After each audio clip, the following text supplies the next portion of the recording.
আসসালামু আলাইকুম। আমি ডাক্তার ইয়ার Mehedi Hasan, MBBS, Shaheed Suhrawardy medical college, Dhaka.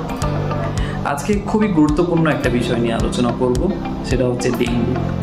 এবং এই ডেঙ্গু রোগটা সম্বন্ধে জানে না এরকম মানুষ নাই। এটা একটা মশকিবাহিত রোগ, আপনারা সবাই জানেন। এটা আমাদের 3 থেকে 4 মাস বছরে এই রোগটা দেখা যায় এবং এই সময় অনেক মানুষ মারা যায়। কিন্তু এই রোগটা কিভাবে প্রতিরোধ করা যায় এটা আমরা কিন্তু জেনেও জানি না। একমাত্র প্রতিরোধের উপায় হচ্ছে মশার কামড় থেকে দূরে থাকা। এখন কোন মশা? আমরা সবাই জানি এডিস মশা। এডিস মশকি থেকে কামড় থেকে আমরাকে দূরে থাকতে হবে। আমরা তো চিনবো না দূর থেকে যে কোনটা এডিস, কোনটা অ্যানোফিলিস। আমাদের এগুলোর দরকার নেই, আমরা মশার কামড় থেকে দূরে থাকবো। এটা হচ্ছে প্রথম কথা। যখনই ডেঙ্গুর মৌসুম শুরু হবে আমরা কয়েল বলুন, মশারি বলুন, এগুলো দিয়ে আমরা প্রতিরোধ করার চেষ্টা করব। এখন কথা হচ্ছে যদি ডেঙ্গু হয়ে যায় তখন আমরা কী করব? এটা আমরা অনেকেই জানি না।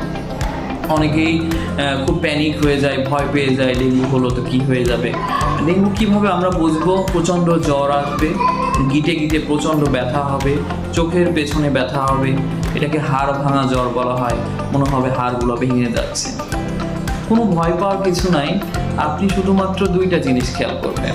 এক, সেটা হচ্ছে কোনো ধরনের আমরা অ্যান্টিবায়োটিক এইসব ওষুধ আমরা খাবো না। এবং 2 নম্বর হচ্ছে প্রচুর পরিমাণে পানি খাবো।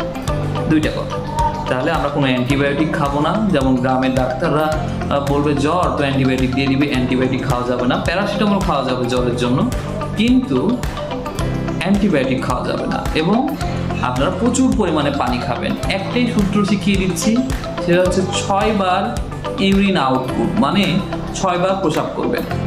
6 বার যদি প্রস্রাব আপনার হয় তাহলে ডেঙ্গু আপনার কিচ্ছু করতে পারবে না। ঠিক আছে?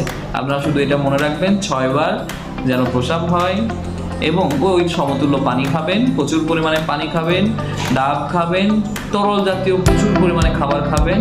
ইনশাআল্লাহ আপনার ডেঙ্গু কিছুই করতে পারবেন না। কিন্তু একটাই জিনিস মনে রাখবেন, গ্রামের দোকান থেকে ডাক্তারের পরামর্শ ছাড়া কখনোই ডেঙ্গুতে অ্যান্টিবায়োটিক খাওয়া যাবে না। ভালো থাকুন, সুস্থ থাকুন।